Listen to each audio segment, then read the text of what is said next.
ओम शांति। मीठे प्यारे बाबा के मीठे बच्चे सभी को फिर से ओम शांति। चलो आज कुछ नया सुनते हैं। हम सारे दिन में क्या कुछ कर रहे हैं, लेकिन किसी एक को देखते ही यदि परिचित है उसके लिए हमारे कुछ संकल्प चलती है, यदि अपरिचित है उसके लिए कुछ और संकल्प चलती है। तो उसकी डिफरेंस आज समझेंगे। तो जिंदगी में ऐसे होता है, जब हम कभी रास्ता पार करते हैं, कहाँ खड़े हुए हैं या कहीं अचानक किसी को देख लेते हैं, तो उस व्यक्ति को देखते ही हमारे मुस्कुराहट आ जाती है। ऐसे भी कुछ व्यक्ति है, वो कितने बार हमसे क्रॉस करके चले जाए लेकिन फर्क भी नहीं पड़ता है। तो इसी में अंतर क्या है, इसी अंतर को आज मिटाएंगे।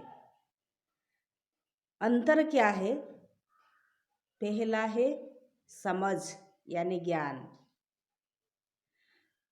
जिससे भी व्यक्ति हो, वस्तु हो या वैभव हो, जिसके बारे में हम कुछ भी नॉलेज रखते हैं, जिसके बारे में हम कुछ भी जानते हैं, थोड़ा भी जानते हैं, तो उस चीज को जब हमने अपने आस पास देखते हैं तो उसके लिए हमारे कुछ न कुछ नेगेटिव हो या पॉजिटिव हो रिएक्शन आता है। लेकिन जिस व्यक्ति हो या वस्तु हो या वैभव हो, यदि उसके बारे में हमारे में नॉलेज नहीं है, तो वो चीज हमारे पास होते हुए भी हम या तो दुख या तो आनंद, उसकी कुछ भी हम क्रिएशन नहीं देते हैं। क्यों? क्योंकि ये सारा संसार एक दृश्य अदृश्य यानी कि नॉलेज के आधार पर टिकी हुई है।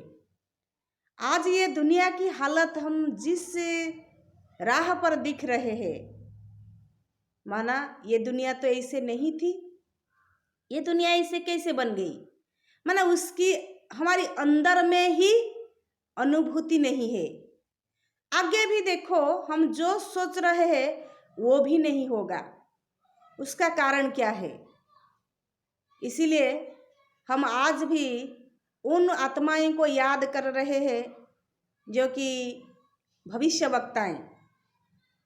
वो भविष्य को देख लेते थे, जान लेते थे, किसी की चेहरे को देख के उसकी चरित्र को जान लेते थे। ये कैसे होता था?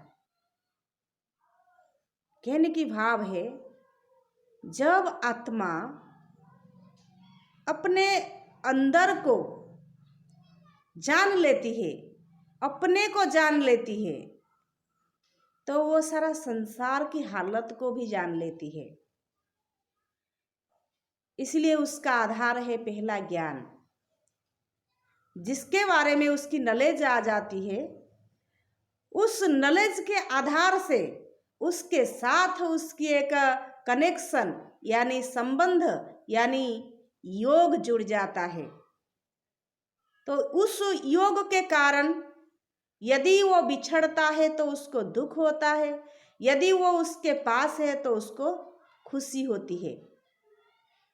इस संसार में हर एक बोलते हैं कि संसार सुख दुख का खेल है। ये सुख दुख का खेल है, ये क्या है? ये एक अनुभूति है। ये तो कोई स्थूल चीज नहीं है जिसको हाथ में रखेंगे दिख सकेंगे, या किसी चीज है जो कि दुकान से क्रय कर सकेंगे। ये तो ऐसी कोई चीज नहीं है। तो ये जो दुख है या सुख है, इसको सिर्फ ही फील करनी है, यानी अनुभूति में लानी है। ये अनुभूति किसी के पास है, वही हमारे पास है, माना मेरे पास है। वही पावर में सुपीरियर पावर की बच्चा सुपीरियर पावर की संतान, मैं एक रूह हूँ, मैं एक आत्मा हूँ और वो आत्मा के पास अनुभूति होती है। बाह्य संसार में कोई अनुभूति नहीं है, अनुभूति करने वाला आत्मा है। ये सारा संसार जड़ प्रकृति है और प्रकृति की अनुभूति कुछ भी नहीं है। अनुभूति आत्माएं लेती है, आत्माएं करती है। इसीलिए आत्माओं की इतिहास लिखित आकार में रहती है। आत्माएं ऐसे थे, अंत समय में आत्माएं ऐसे आएंगे, आत्माएं ऐसे कर्म करके गए हैं, माना उनको सारी दुनिया याद करती है। क्यों? क्योंकि हरेक आत्मा के अंदर कुछ न कुछ अनुभूति है। आपके अंदर भी कुछ न कुछ अनुभूति है। तो अपने को ऐसे खाली मत समझो, अपने को देखो, सच में मैं क्या अनुभूति की हूँ। मैं अपने आप को अनुभूति की हूँ, मैं अपने को रियलाइज़ की हूँ। जब अपने को रियलाइज़ करेंगे तो सारे संसार की आत्माएं को भी हम उनके परिचय दे सकेंगे। आज के लिए इतना ही। ओम शांति।